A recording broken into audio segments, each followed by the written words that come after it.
जय हिंद दोस्तों। Study with सूत्र में आप सभी का स्वागत है। मैं हूं उप निरीक्षक प्रशिक्षु अभिजीत त्रिपाठी।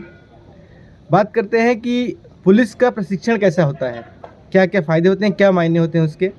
जैसे कि आप सभी जानते हैं कि जब भी हमारा रिटन एग्ज़ाम क्वालिफाई कर लेते हैं हम, किसी भी पद पर हो, चाहे वो आईपीएस का हो या फिर डीएसपी का हो या फिर सब इंस्पेक्टर का हो या फिर कांस्टेबल का हो, किसी भी पद पर जब हम रिटन एग्ज़ाम क्वालिफाई कर लेते हैं, इंटरव्यू वगैरह क्वालिफाई कर लेते हैं, उसके बाद हमको ट्रेनिंग करनी पड़ती है। तो उस ट्रेनिंग का फ़ायदा क्या होता है और क्या क्या उस ट्रेनिंग के मायने होते हैं, क्या उस ट्रेनिंग में सिखाया जाता है। देखिए, सबसे ज़रूरी चीज़ जो हमको ट्रेनिंग में बताई जाती है वो है डिसिप्लिन, अनुशासन में रहना। हम लोग जब भी अपने घर पे रहते हैं तो हम बहुत ही कंफर्ट जोन में रहते हैं कि चलो ठीक है, आज 6 बजे उठ गए, कल 8 बजे उठ गए, किसी दिन 8:30 बजे उठ गए, किसी दिन 5:30 बजे ही उठ गए। हमारा कोई टाइम टेबल फिक्स नहीं रहता, कोई रूटीन फिक्स नहीं रहता है।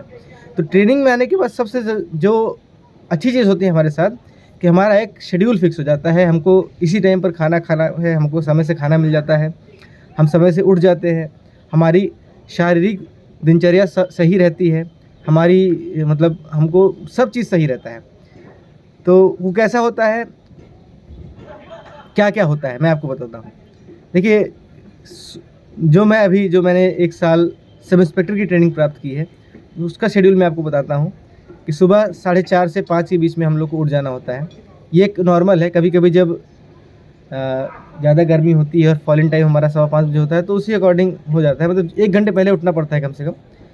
तो अगर फॉलिंग टाइम हमारा 5:30 या 6 बजे के आसपास है, अगर जो वर्तमान में 6 बजे के आसपास हमारा फॉलिंग टाइम है, अगर 6 बजे हमको ग्राउंड पे जाना है, 4:30 पौने 5 बजे उठ के हमको अपनी नित्य क्रिया करके और उसके बाद अपना वर्दी तैयार करनी होती है।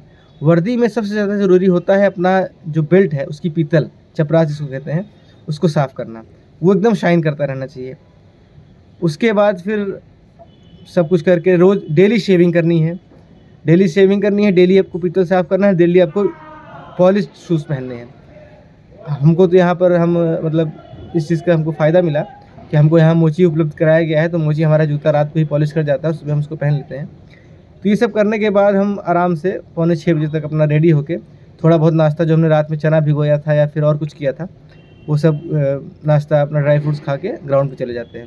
ग्राउंड पे हम लगभग 8:30 बजे तक रहते हैं, 8:40 तक, क्योंकि उसके बाद हमको जो हम सुबह शस्त्र उठाते हैं, राइफ़ल जो होती है, उसको हमको जमा करना होता है। तो वहाँ उठा के 8:40 तक हम वहाँ से फ्री होते हैं और भागते दौड़ते पौने 9 तक हम पौने 9 या 8:50 तक अपने अपने हॉस्टल में आ जाते हैं, जो हमारा रिस्पेक्टिव हॉस्टल रहता है।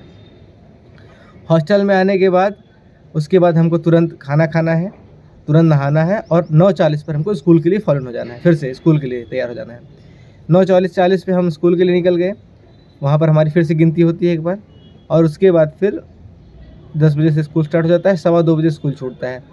2:15 बजे स्कूल छूटने के बाद आने में 5-10 मिनट जो भी लगा, उसके बाद हमको दोपहर में हल्का सा अल्पाहार मिलता है, और ये सब करने के बाद हमको 3:30 बजे फिर से फ़ॉरन होना पड़ता है शाम की परेड के लिए। शाम की परेड में 3:30 बजे फ़ॉरन हुए, फिर वहाँ परेड वगैरह हुई, सब कुछ हुआ, फिर 6:10 पर शाम की परेड छूटी और 6:20 तक हम अपने हॉस्टल में आ जाते हैं। उसके बाद फिर रात का खाना खाया घर पे, जिससे बात करनी हुई की, और उसके बाद 7:50 पे हमको हमारी रोज़ की गणना होती है, गिनती होती है रात में कि कोई बाहर तो नहीं भाग गया, किसी की कोई समस्या तो नहीं है।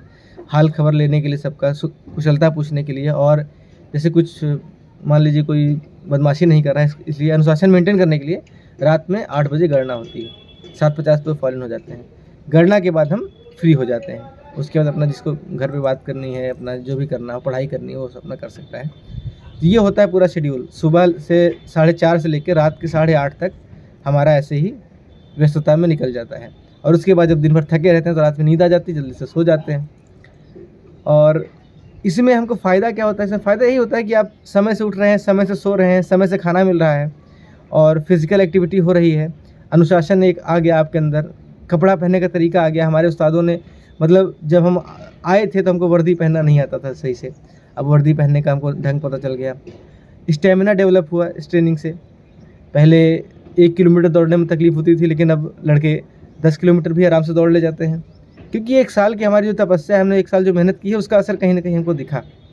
तो आप लोग भी जब कांस्टेबल की परीक्षा पास कर लेंगे, और आप लोगों की 6 महीने की ट्रेनिंग होगी, उसमें आपको बहुत कुछ सीखने को मिलेगा और उसको जी जान लगाकर सीखने का प्रयास करें। और उम्मीद है कि आप लोग उसमें भी अच्छा करेंगे और उसमें भी जब आप ट्रेनिंग करेंगे, तो ट्रेनिंग के बाद तमाम तरह के पुरस्कार विजेता होते हैं, उनको लाइन तोड़वाई जाती है। तो आप लोग उसमें से आएँ, मेरी यही शुभकामनाएँ हैं आप लोगों के लिए। और अपना रिटन की तैयारी अच्छी करते रहें, सिलेक्शन जल्दी से जल्दी लें और पुलिस विभाग में आएँ और हम लोगों के साथ नौकरी करें। धन्यवाद। जय हिंद, जय भारत।